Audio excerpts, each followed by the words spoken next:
मंगलाचरण करेंगे।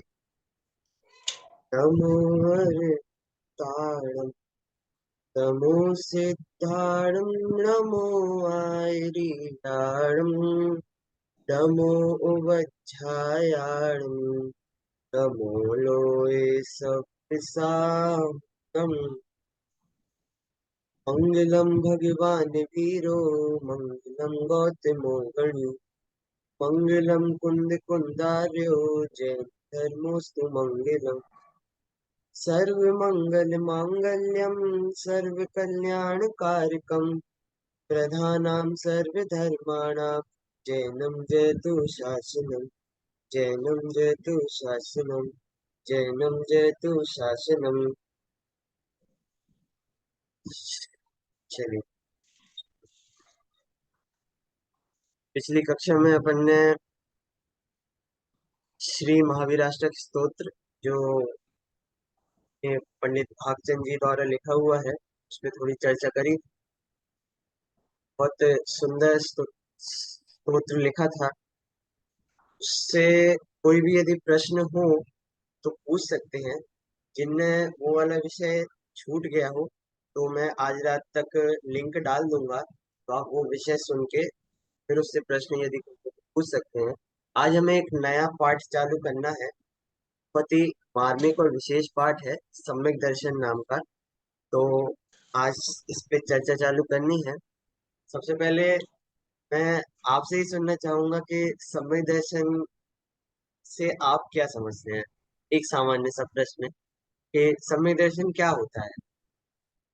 तो बहुत जगह सुना होगा सम्यक दर्शन के बारे में, दर्शन के बारे में बहुत जगह सुना होगा। तो एक सामान्य सा प्रश्न है, सम्यक दर्शन क्या होता है। कोई भी। सम्यक दर्शन का मतलब है आदमी की सही सोच। सही सोच, बहुत बढ़िया। देखो। हम्म। सोच को मैं एक दूसरे शब्द से शुरू करना चाहूंगा। श्रद्धा। श्रद्धा, फेथ, जिसको इंग्लिश में फेथ बोलते हैं अपन। सच्ची श्रद्धा, सम्यक मतलब होता है सच्ची, दर्शन होता है श्रद्धा। श्रद्धा श्रद्धा में प्रॉब्लम ये है हाँ कि हर आदमी को, हर धर्म वाले को अपने अपने धर्म में सच्ची श्रद्धा है। हाँ तो हाँ सम्यकदर्शी तो सारे के सारे नहीं हुए। हाँ, सही बात है, बिल्कुल सही बात है, बिल्कुल सही बात है। एक एक एक पंक्ति धीरे धीरे अपन को आगे बढ़नी है। सबसे पहले अपन सम्यक दर्शन का सामान्य अर्थ, सम्यक दर्शन का बस अर्थ देखते हैं, सच्ची श्रद्धा। अभी सम्यक दर्शन की जब अपन परिभाषा पढ़ेंगे तो ये क्वेश्चन जो है कि हाँ, सबको सही सच्ची श्रद्धा होती है अपने धर्म की, और किसी किसी को तो उसमें भी और अगाध श्रद्धा होती है अपने अपने धर्म। तो सब तो हम्म। सम्यक दर्शन नहीं हो सकते। तो जब अभी सम्यक दर्शन की अपन परिभाषा पढ़ेंगे तो उससे अपन को ये क्लियर हो जाएगा। अभी सिर्फ सम्यक दर्शन का सिर्फ शाब्दिक अर्थ कर रहे हैं। सम्यक का अर्थ होता है कि सच्ची, सच्ची, सत्य, सत्यार्थ, वास्तविक। और दर्शन का अर्थ होता है श्रद्धा। ठीक है, अब इसे विस्तार से समझते हैं। ठीक है, तो सम्यक दर्शन का दर्शन और।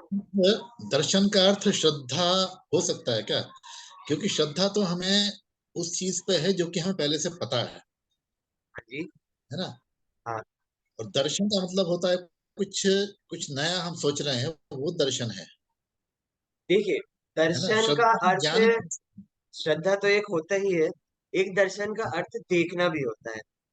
हम्म। ठीक है। हाँ, हम जो भी देखें उसको हम्म, सही तरीके से देखें हाँ कि तो, हमें समझ में आए, वो सही समझ में आए।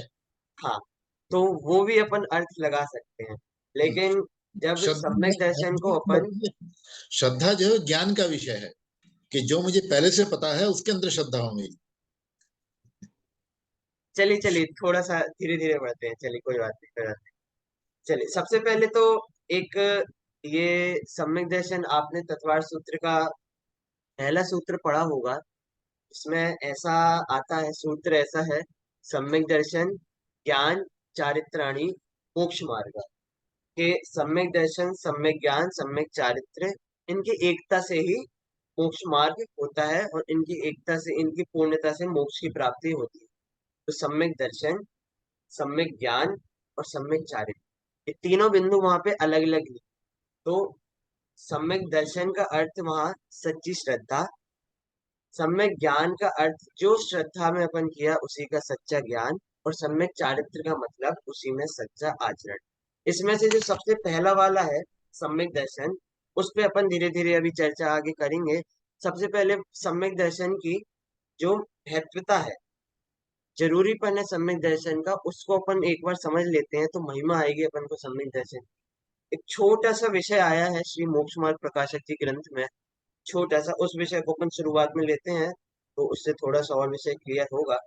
वहां पे ऐसा प्रारंभ किया है विषय कि अपन को सबका एक लक्ष्य है, वो है मोक्ष की प्राप्ति। ये लक्ष्य तो अपन को क्लियर है कि हमें मोक्ष प्राप्ति करनी है, और उस मोक्ष प्राप्ति में जो भी उपाय हैं, उस मोक्ष को प्राप्ति करने में जो भी साधन है, जो भी हमें मोक्ष प्राप्त करने में हेल्प करेगा, वो सब मोक्ष मार्ग है, मोक्ष के कारण है। ठीक है। तो वहां पे उनने इन मोक्ष को प्राप्त करने के कारणों को तीन विभागों में बांटा। धीरे धीरे कोई चीज समझ में ना आए वहीं पे पूछ लेना, तो जिससे अपन को आगे का विषय क्लियर। तीन कारण बताए मोक्ष मार्ग के। कौन कौन से तीन कारण है? पहला कारण तो ये बताया कि कोई कारण ऐसे होते हैं जिनके बिना तो कार्य नहीं होता। कोई कारण ऐसे होते हैं जिनके बिना तो कार्य नहीं होता, लेकिन जिनके होने पर कार्य हो भी और ना भी हो। फिर से पहला कारण उन्होंने ऐसा बताया कि ये वो कारण होते हैं कि इनके बिना कार्य होएगा ही नहीं। ये वो कारण है जिनके बिना मोक्ष मार्ग होएगा ही नहीं, लेकिन ये वही कारण है जिनके होने पर मोक्ष मार्ग हो भी और ना भी हो। इसको एक उदाहरण से समझते हैं तो अपन को समझ में आएगा। जैसे नग्न अवस्था, मुनिराज होना, इसके बिना मोक्ष की प्राप्ति कभी भी नहीं हो सकती, कभी भी नहीं। बिना मुनिराज बने मोक्ष की प्राप्ति कभी भी नहीं हो सकती, ये बात तो अपन को क्लियर है। मुनिराज बनना पड़ेगा मोक्ष मार्ग। हाँ, लेकिन मुनिराज बनने पर जरूरी नहीं है कि मोक्ष हो ही हो। बहुत सारे मुनिराजों को मोक्ष नहीं भी होता है, बहुतों को होता भी है। तो ये वो कारण है जिनके होने पर मोक्ष हो, जिनके हुए बिना मोक्ष नहीं हो सकता, लेकिन ये कारण होने पर भी कदाचित मोक्ष होता भी है और किसी को मोक्ष नहीं भी होता। ये सबसे पहले कारण बताए मोक्ष मार्ग के। दूसरे कारण ये बताए कि जिनके होने पर कार्य होता है, परंतु किसी के हुए बिना भी कार्य सिद्धि हो जाती है। क्या कहा कि ये वो दूसरे कारण ऐसे हैं कि जिनके होने पर, मुख्यतः जिनके होने पर कार्य सिद्धि होती है, लेकिन कोई कोई का ऐसा भी होता है कि उनके ये कार्य हुए बिना भी कार्य सिद्धि हो जाती है। इसको भी एक उदाहरण से समझते हैं तो क्लियर हो जाएगा। जैसे महाव्रत पालन है, जो मुनियों को होता है महाव्रत, पांच पांच महाव्रत जो पालन होते हैं, पांच समिति होती हैं, तिथि होती हैं, षडावश्यक होते हैं, सात के शेष गुण, 28 मूल गुण। तो इनका पालन मुख्यतः से मोक्ष मार्ग कहा जाता है। क्यों? क्योंकि मुनि अवस्था में ये होना जरूरी है, तो इनके होने पर मोक्ष मार्ग होता है। लेकिन कोई कोई ऐसे भी होते हैं जिनका इसके हुए बिना भी मोक्ष हो जा सकता है। जैसे जैसे जैसे जैसे भरत मुनिराज हैं। जैसे ही उनने मुनि दीक्षा ली थी, एक बार ध्यान में बैठे और सीधे उनको मोक्ष की प्राप्ति हो गई थी। ये महाव्रत आदि उनके हुए ही नहीं थे। तो ये दूसरे कारण है जिनके होने पर मुख्यतः कार्य सिद्धि तो होती है, लेकिन किसी किसी के इनके हुए बिना भी कार्य सिद्धि हो जाए। दो कारण हुए। अच्छा, तीसरे कारण ऐसे हैं कि जिनके होने पर कार्य होता ही है और जिनके होने पर कार्य नहीं ही होता है। क्या कहा, क्या कहा, क्या कहा फिर से? तीसरे कारण कैसे हैं मोक्ष मार्ग के? जिनके होने पर कार्य होता है, निश्चित ही होता है, और जिनके होने पर कार्य नहीं होता, तीन काल प्रयास करिए। तीनों काल, भूत भविष्य वर्तमान में इनके होने पर कार्य हुआ ही है, और इनके नहीं होने पर एड़ी चोटी का जोड़ लगा लो, कार्य नहीं है। ये कौन से कारण है? अभी सूत्र बोला था, सम्यक दर्शन, ज्ञान, चारित्राणी, मोक्ष मार्ग। सम्यक दर्शन, सम्यक ज्ञान और सम्यक चारित्र हुए बिना मोक्ष की प्राप्ति नहीं ही हो सकती। एकदम रूल बना दिया एकदम, इनके बिना तो मोक्ष की प्राप्ति नहीं हो सकती। तो हम सबको भी मोक्ष प्राप्त करने के लिए सबसे पहले सम्यक दर्शन की प्राप्ति अति आवश्यक है, मतलब जरूरी ही है। इसके बिना तो आगे बढ़ ही नहीं सकते। इस पहली सीढ़ी है, सबसे आवश्यक सीढ़ी है, इसको चढ़ना तो सबसे जरूरी है। ये दो तीन लाइनें आके पढ़ते हैं। ये पहला पैराग्राफ है जो बॉक्स में है। सम्यक दर्शन। सम्यक दर्शन सकल धर्म का मूल तथा मोक्ष पथ का प्रथम चरण है। पहली सीढ़ी सम्यक दर्शन मोक्ष मार्ग की पहली सीढ़ी और जरूरी सीढ़ी। इसके बिना स्टार्ट ही नहीं होता मोक्ष मार्ग। इसी सम्यक दर्शन के बल से ज्ञान और चारित्र सम्यक हो जाते हैं। सम्यक श्रद्धा के बल से ज्ञान और चारित्र सम्यक हो जाते हैं। और एक छैडाला जी में एक छंद भी आता है, सम्यक साथ है ज्ञान होई पै भिन्न हरा दो। अर्थात सम्यक दर्शन के साथ सम्यक ज्ञान युगल होता है, एक साथ होता है। ऐसा नहीं कि पहले सम्यक दर्शन हो फिर सम्यक ज्ञान हो, नहीं। सम्यक दर्शन और सम्यक ज्ञान दोनों एक साथ होते हैं एक ही समय में। जब सम्यक दर्शन की प्राप्ति होती है तभी सम्यक ज्ञान की भी प्राप्ति हो जाती है। तो इसी सम्यक दर्शन के बल से ज्ञान और चारित्र सम्यक हो जाते हैं। अतः सम्यक दर्शन की प्राप्ति का हमें प्रतिपल उद्यम करना चाहिए। हर समय हमें सम्यक दर्शन की प्राप्ति का उपाय करना चाहिए। विद्वानों ने सम्यक दर्शन रहित जीवन को धिक्कारा है। यदि हम अपना जीवन सम्यक दर्शन के बिना व्यतीत कर रहे हैं, देखो पंचम काल में हमें ये तो पता है कि मोक्ष की प्राप्ति तो नहीं हो, मोक्ष की प्राप्ति तो नहीं हो सकती, लेकिन सम्यक दर्शन की प्राप्ति हो सकती है, होती ही है, बहुतों को होती भी। और पंचम काल के अंत तक चार प्रकार के जीव रहेंगे जिनको सम्यक दर्शन की प्राप्ति रहेगी। पंचम काल के अंत तक सम्यक दर्शन की व्यवस्था है। कोई वैसा बहाना भी नहीं बना सकते कि भाई ये पंचम काल है, या तो पाप ही पाप होता है, हमें सम्यक दर्शन नहीं हो सकता। तो विद्वानों ने सम्यक दर्शन रहित जीवन को धिक्कारा है। और कहा भी, एक भक्ति भी आती है, शायद भागचंद जी पंडित जी की है या फिर किसकी है, कि धिक धिक जीवन समकित बिना। उस जीवन को धिक्कारो जिसमें सम्यक दर्शन की प्राप्ति नहीं हुई है। और आचार्य कुंद कुंद देव ने भी बहुत ही कठोर शब्दों में कहा है कि हे जीव, सम्यक दर्शन से विहीन यदि कोई है तो वो चलते फिरते शव के समान। कि मतलब चलता फिरता मुर्दा इंसान है यदि कोई सम्यक दर्शन के बिना अपना जीवन व्यतीत कर रहा है। सम्यक दर्शन प्राप्त करने के पूर्व हम सम्यक दर्शन का स्वरूप समझेंगे। जिनवाणी में वस्तु स्वरूप का समग्र वर्णन होने पर भी अज्ञानी न तो निश्चय व्यवहार की संधि समझता है और न चारों अनियोगों की कथन पद्धति ही। यहाँ उसी का खुलासा किया जा रहा है। देखो, सम्यक दर्शन का वर्णन हर जगह हर प्रकार से अलग अलग किया है।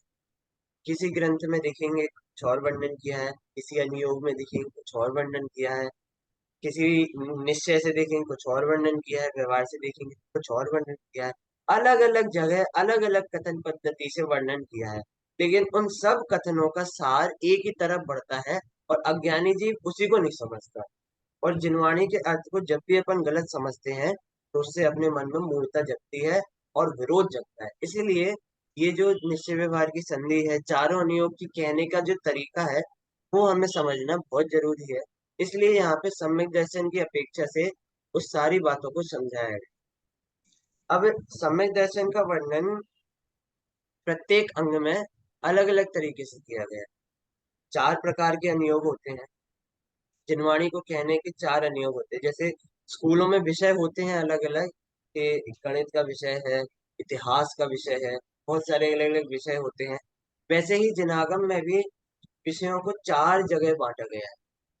प्रथमानुयोग, परिणानुयोग, चरणानुयोग और द्रव्य। इन चारों अनुयोगों का अलग अलग विषय है।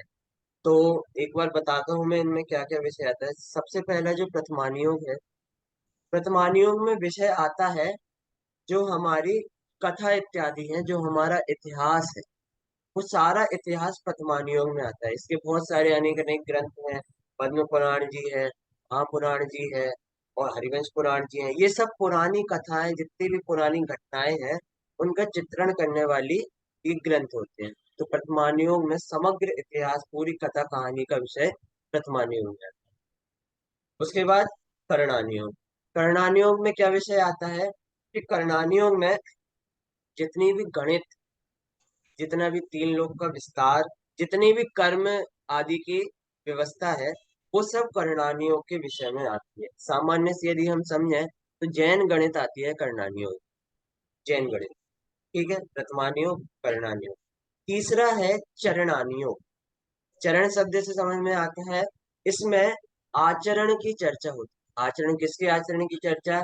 श्रावकों की, मुनियों की, हारिका माता जी की, ऐलक जी की, क्षुल्लक जी, इन सब के आचरण की चर्चा, इनको प्रतिदिन कैसी आचरण करना चाहिए, कैसी चर्या करनी चाहिए, उसका वर्णन जिसमें आता है वो है चरण। और चौथा जो अंतिम है, द्रव्यानुयोग। द्रव्यानुयोग में मुख्यतः छह तत्व, छह द्रव्य और सात तत्व, छह द्रव्य और सात तत्व के बारे में चर्चा आती है। सामान्य से अपन बोले तो जिसमें आत्मा की विशेषकर चर्चा आती है, सूक्ष्म बात आती है, वो होता है द्रव्य। इन चारों प्रकारों के अनुयोगों में सम्यक दर्शन की अलग अलग परिभाषा की है। और जब अज्ञानी इनकी संधि नहीं समझता है, इनका मेल मिलाप नहीं समझता है कि हाँ ये चारों परिभाषाएं तो एक ही बात बता रही हैं, जब अज्ञानी ये बात नहीं समझता है तो उसके मन में क्रोध आ जाता है। इसीलिए इस बात को समझना आवश्यक। चलिए, सबसे पहले अपन इनमें चारों में कैसी कैसी परिभाषाएं आती हैं, कैसी कैसी बातें आती हैं, उसको समझते हैं। फिर जितनी परिभाषाएं अपन उनकी संधि एक साथ करेंगे तो अपन को विषय और क्लियर है। सबसे पहले प्रथमानियोग और चरणानियोग में क्या परिभाषा आती है सम्यक दर्शन की, सच्ची श्रद्धा की, उसको देखते हैं। प्रथमानियोग में और चरणानियोग में ये परिभाषा आती है कि परमार्थ देव शास्त्र गुरु का, तीन मूर्ताओं का और आठ मदों से रहित तथा आठ अंगों सहित श्रद्धान करना सम्यक दर्शन है। क्या कहा, क्या कहा, क्या कहा कि परमार्थ देव शास्त्र। देखो, सबसे पहले जो अंकल जी ने क्वेश्चन किया था कि श्रद्धा अर्थ कैसे लें, सबको अपने अपने धर्म में सच्ची श्रद्धा होती है, बात बिल्कुल सही है, अगाध श्रद्धा होती है सबको अपने धर्म में। तो इसको अपन कैसे ले सकते हैं, तो यहाँ पे इस शब्द से अपन अर्थ समझना, परमार्थ देव शास्त्र गुरु, परमार्थ देव शास्त्र गुरु का सच्चा श्रद्धान, उनका सच्चा श्रद्धान होना ही सम्यक दर्शन है। परमार्थ, परमार्थ का मतलब सच्चे देव शास्त्र गुरु। अच्छा, ऐसा भी नहीं कि सच्चे देव शास्त्र गुरु हमने अपने मन से बना दिए, ऐसा भी नहीं है। सच्चे देव शास्त्र गुरु का बहुत सुंदर लक्षण दिया है, वो लक्षण भी आगे पढ़ेंगे अपन। अभी इतना समझते हैं सम्यक दर्शन की परिभाषा में कि परमार्थ देव शास्त्र गुरु का सच्चा श्रद्धान सम्यक दर्शन होता है। और इसी परिभाषा का विस्तार जो प्रथमानियोग और चरणानियोग में आता है, वो ये आता है, तीन मूर्ताओं और आठ मदों से रहित तथा आठ अंगों से सहित श्रद्धान करना वो सम्यक दर्शन होता है। तीन मूर्ता, देव मूर्ता, गुरु मूर्ता, धर्म मूर्ता। और मूर्ताओं से षट अनायतन और समझना, षट अनायतन भी इसी में गर्भित समझना। षट अनायतन कौन से होते हैं? देव, गुरु, धर्म और इन तीनों को मानने वाले, ये षट अनायतन होते हैं। तो षट अनायतन, तीन मूर्ता और आठ मद, आठ प्रकार के जो घमंड होते हैं उनसे जो रहित है, और आठ नायतन। अंगों से। हाँ हाँ, एक सेकेंड, हाँ आप बोलिए।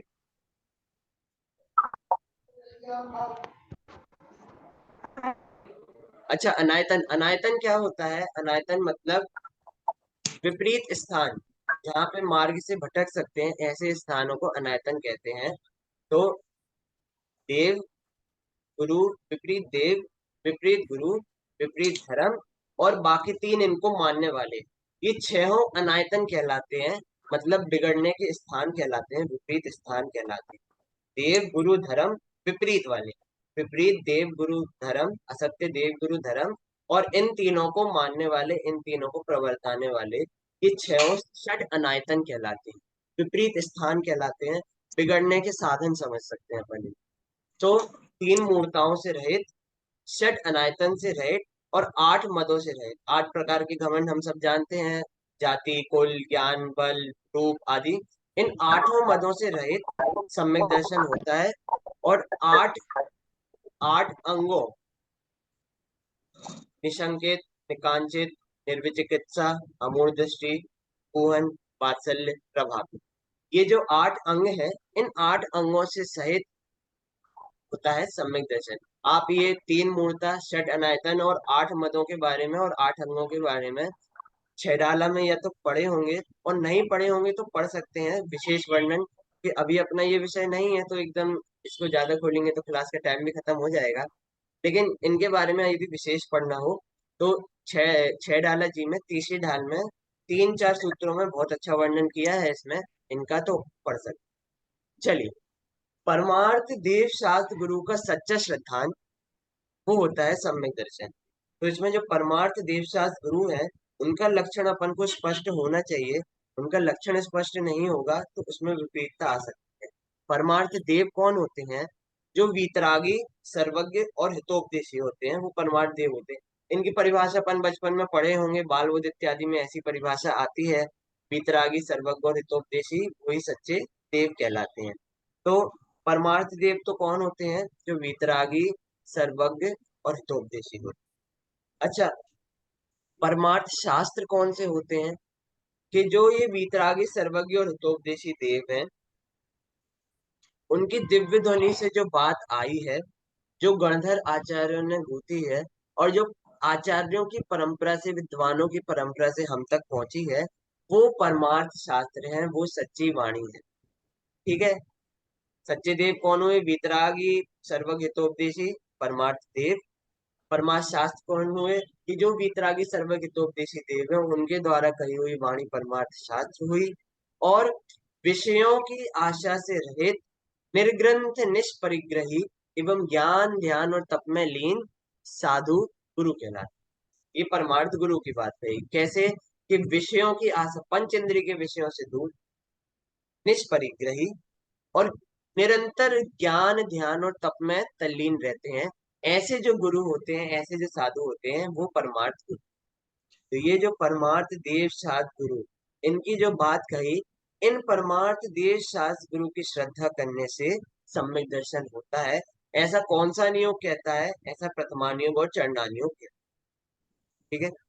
प्रथमानियोग और चरणानियोग की तरफ से ये सम्यक दर्शन की परिभाषा इस प्रकार आती है कि परमार्थ देव शास्त्र गुरु की सच्ची श्रद्धा वो सम्यक दर्शन। ठीक है। ठीक है।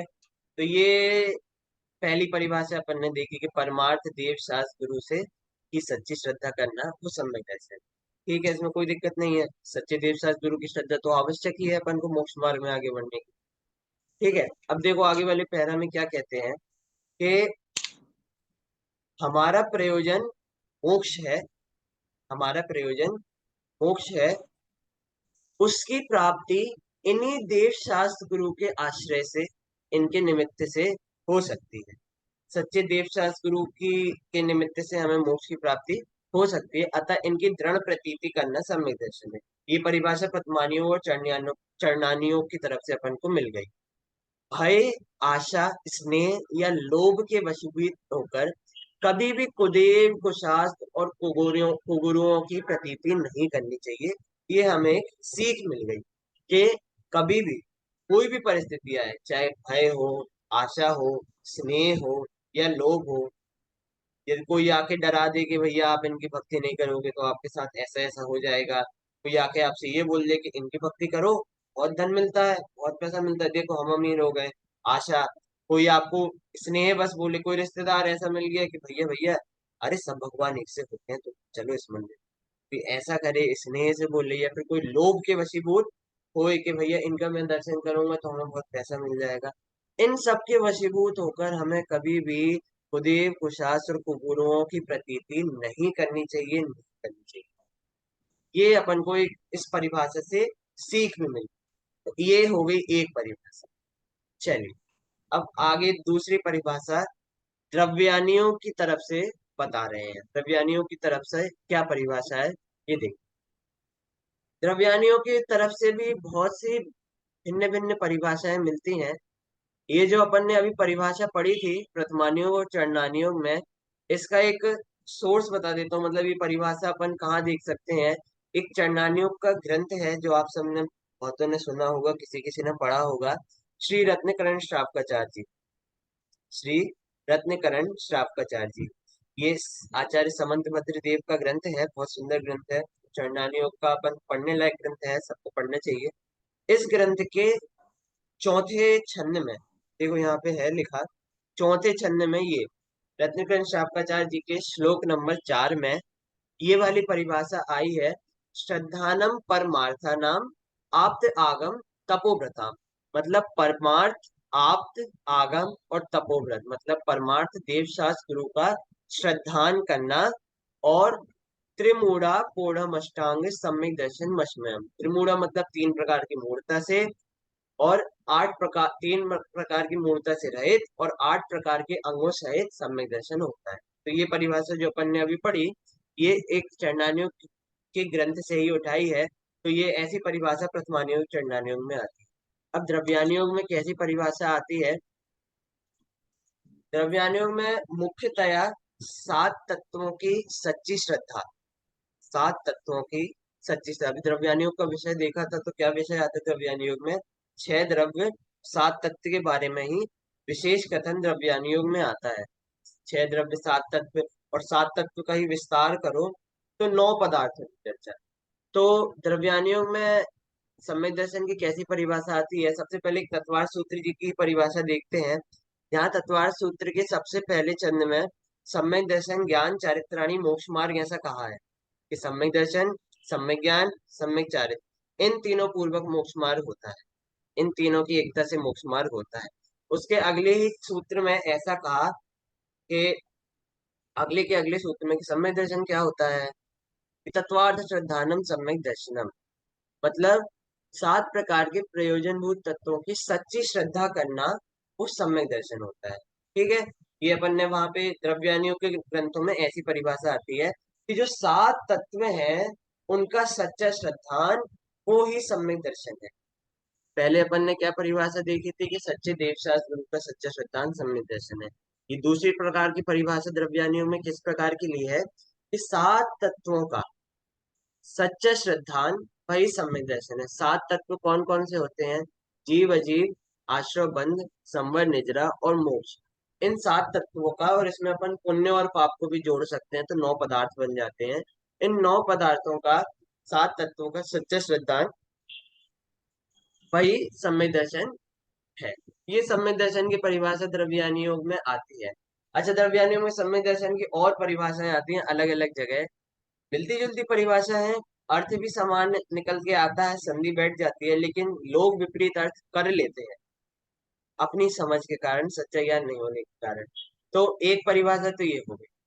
अगली एक और परिभाषा ऐसी आती है कि आपा पर का सच्चा श्रद्धान होना उस सम्यक दर्शन है। आपा पर का सच्चा श्रद्धान होना, आपा मतलब मैं एक आत्मा, और पर मतलब मुझे छोड़ के पूरा विश्व। तो इस आपा और सौ और पर का सच्चा श्रद्धान, वो होता है सम्यक दर्शन। ठीक है, ये दूसरी परिभाषा ली। ये ऐसी परिभाषा कहाँ पे आती है, इसका भी एक वो दिया है कि पुरुषार्थ सिद्धि उपाय जी है एक ग्रंथ आचार्य अमृतचंद्र देव का, उसमें विषय आता है दर्शन मात्म विनिश्चिति। एक सेकंड, नहीं नहीं, ये दूसरी परिभाषा है।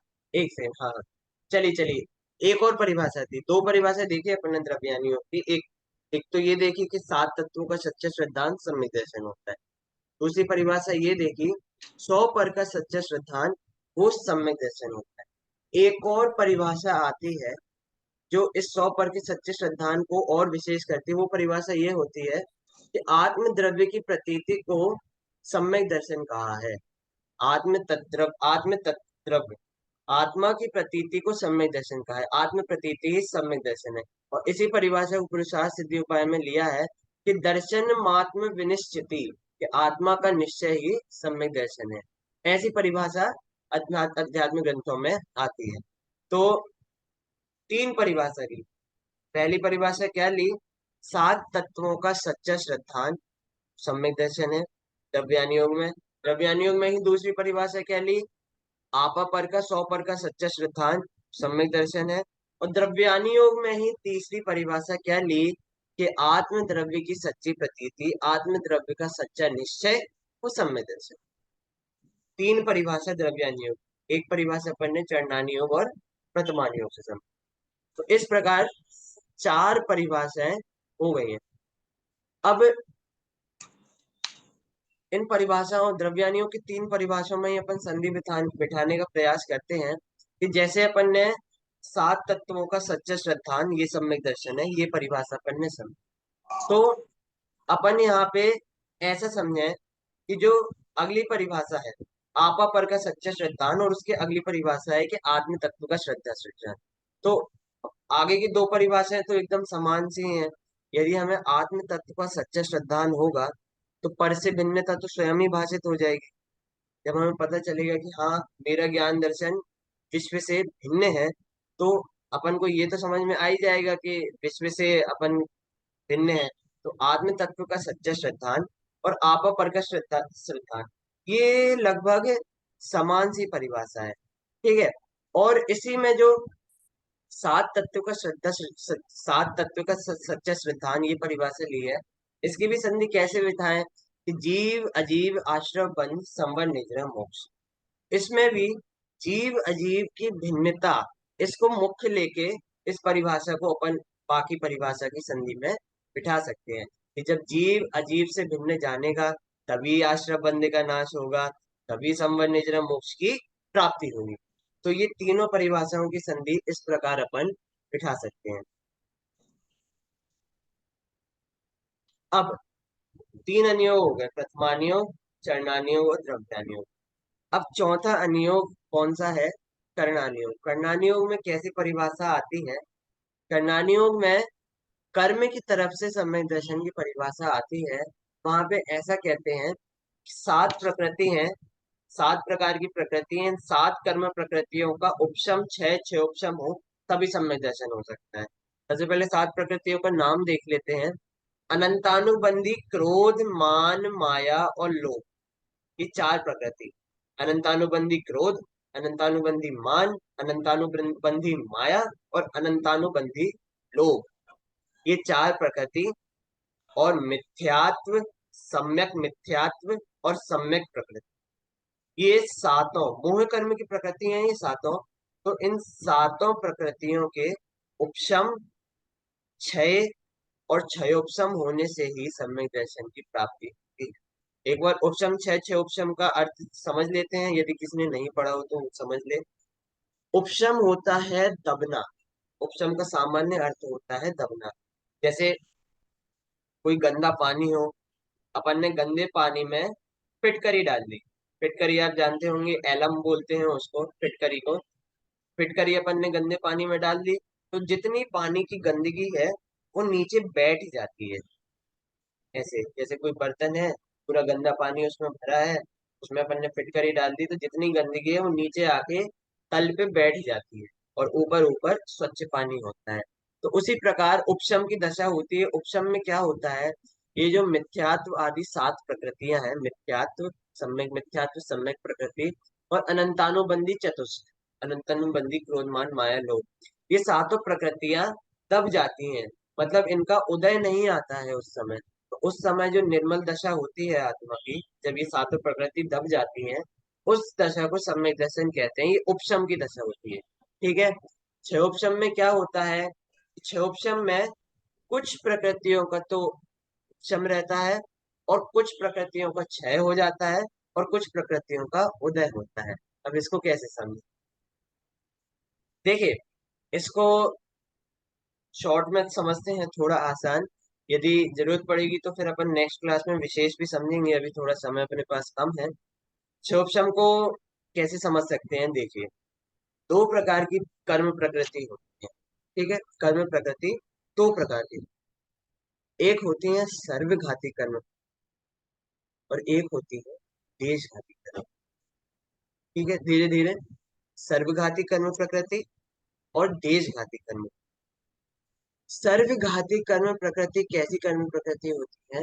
जो गुणों को संपूर्णतया घात करती हैं, सर्वघाती कर्म, जो गुण को संपूर्णतया घात करती है। एक उदाहरण के लिए जैसे बताऊं, जो मिथ्यात्व प्रकृति होती है उसका नाश किए बिना सम्यक दर्शन नहीं हो सकता। तो ये जो मिथ्यात्व की प्रकृति है, ये कैसी है? सर्वघाती प्रकृति है, इसको अपन को हटाना ही पड़ेगा सम्यक दर्शन प्राप्त करने। ठीक है। लेकिन देशघाती प्रकृति कौन सी होती है? देशघाती प्रकृति वो प्रकृति होती है जो अल्प घात करती है गुणों का। जैसे ज्ञानावरण में अपन को मति ज्ञानावरण का उदय है, तो अपन को मति ज्ञान भी रहता है। थोड़ा मति ज्ञान तो अपन को है, वरना ज्ञान ही नहीं होता। तो थोड़ा मति ज्ञान है और बाकी ज्ञान ढका हुआ है, बाकी ज्ञान का ज्ञानावरण घात कर रहा है, तो ये होती है देशघाती। सर्वघाती प्रकृति जो गुणों का संपूर्ण घात करती है, और देशघाती प्रकृति कौन सी होती है? जो गुणों का समूह संपूर्णतया घात न करके अल्प घात करते हैं और थोड़ा गुण अपना प्रकट भी रहता है। तो क्षयोपशम में क्या दशा बनती है, अपन उसको एक बार समझते हैं। एक सेकेंड। हाँ, चलिए। क्षयोपशम में क्या दशा बनती है उसको एक बार अपन समझते हैं कि क्षयोपशम में कर्मों का एक देश क्षय होता है और एक देश उपशम होता है। एक देश क्षय और एक देश उपशम। और कुछ कर्मों का उदय भी विद्यमान रहता है। कुछ कर्मों का उदय भी विद्यमान रहता है। देखो, इसको अपन एक बार समझते, थोड़ी से कठिन शब्द आएंगे, अब उनको थोड़ा सा और सरल में करने की जितनी कोशिश हो सके मैं करूंगा, तो उसको अपन फिर समझेंगे। ठीक है। कि क्षयोपशम क्या होता है कि एक दशा को अपन लेके चलते हैं। अपन को इस दशा में मान लो क्षयोपशम सम्यक दर्शन होने वाला। ठीक है। तो इस दशा में क्या होता है कि जो सर्वघाती उदय में आने वाले रहते हैं, जो सर्वघाती उदय में आने वाले रहते हैं, सर्वघाती का क्या अर्थ देखा था अपन ने? जो गुणों का संपूर्ण घात करते हैं। ठीक है। तो जो गुणों का संपूर्ण घात करने वाली प्रकृति उदय में आने वाली रहती हैं, उनका उदय का अभाव रहता है, मतलब उनका उदय नहीं आता है, तो इसको बोलते हैं क्षय। ठीक है। सर्वघाती प्रकृतियों का उदयाभावी क्षय, मतलब उदय का भैया जी, अभाव है। सर्वघाती केवल मिथ्यात्व ही होती है क्या, और भी नहीं, कोई होती है? और भी प्रकृति होती है, और भी प्रकृति होती है। मिथ्यात्व है, और सम्यक मिथ्यात्व है, अनंतानुबंधी चतुष्क है, ये सर्वघाती प्रकृति है। मतलब अपन एक अर्थ बनाए ना सर्वघाती का, कि जो गुणों का संपूर्ण ही घात करती हैं। जैसे एक और उदाहरण देता हूँ जिससे और अच्छे से समझ में आ जाएगा। केवल ज्ञानावरण है, ज्ञानावरण की जो प्रकृति है केवल ज्ञानावरण। केवल ज्ञानावरण जब तक रहेगा तब तक केवल ज्ञान नहीं हो सकता। और केवल ज्ञान का होने के लिए केवल ज्ञानावरण का नाश करना जरूरी है। ऐसा नहीं है कि थोड़ा सा केवल ज्ञान हो जाए और थोड़ा सा केवल ज्ञानावरण ना रहे, नहीं, ऐसा नहीं। पूरा ही नाश करना पड़ेगा केवल ज्ञान को, केवल ज्ञानावरण को केवल ज्ञान पाने के। तो केवल ज्ञानावरण भी सर्वघाती प्रकृति है। सर्वघाती प्रकृति बहुत होती है, ये तो मैं उदाहरण के लिए थोड़े लिए हैं। ठीक है। तो केवल ज्ञान, तो हाँ, चलिए। इनका किसी किसी में डिटेल पढ़ सकते हैं, किस किस? सर्वघाती देशघाती का हाँ। पढ़ सकते हैं। मैं आपको एक बुक की पीडीएफ भेज दूंगा और उसमें पेज नंबर बता दूंगा, तो वहां से वहां तक आप इसका विशेष पढ़ सकते हैं, सर्वघाती देशघाती का। ठीक है। अभी अपन हाँ भैया। क्षोभशम का अर्थ समझने की कोशिश करते हैं। यदि क्लियर नहीं होगा तो अपन इसको ही नेक्स्ट क्लास में और अपन आगे बढ़ा देंगे। ठीक है। चलिए, कोई बात नहीं। हाँ, तो क्षोभशम का कहाँ पे था? सर्वघाती प्रकृति। वर्तमान काल में मान लो अपन को क्षयोपशन सम्यक होने वाला है, तो इस समय जो सर्वघाती प्रकृति उदय में आने वाली रहती है, वो उदय में नहीं आती। इसको अपन उपचार से क्षय बोल सकते हैं, क्योंकि उदय में नहीं आई है। मतलब उदय में नहीं आई तो उसको अपन क्षय बोलते हैं। इसको अपन बोलते हैं उदय भावी, उदया भावी क्षय। उदय का अभाव, उदय में नहीं आई ऐसा क्षय। सर्वघाती प्रकृति उदय में नहीं आई है। और जो आगे आने वाले सर्वघाती प्रकृति हैं, उदय में जो आगे आने वाली है, मतलब आगे जो आएंगे उदय में, उनका भी हो जाता है उपशम। तो यहाँ पे जो उदय में आने वाली है उनका हो गया उदय का अभाव, और आगे जो उदय में आने वाली है उनका होता है उपशम। और जो देशघाती स्पर्धक होते हैं, इतने पूरे समय में जो देशघाती स्पर्धक होते हैं, देशघाती प्रकृतियां होती हैं, उनका रहता है उदय। तो तीनों घटनाएं हो गई। सबसे पहले जो सर्वघाती उदय में नहीं आई उनका क्षय, आगे जो सर्वघाती उदय में आने वाले थे उनका उपशम, और इस पूरे समय में जो देशघाती हैं उनका उदय। ऐसी दशा में जो सम्यक दर्शन होता है वो होता है क्षोभशम सम्यक दर्शन। अपन इसको एक बार और इसका खुलासा नेक्स्ट क्लास में और अच्छे से करेंगे, एक उदाहरण लेके, जिससे अपन को और समझ में आ जाए। अभी अपना समय थोड़ा सा आगे बढ़ गया है, तो अभी अपन क्लास पे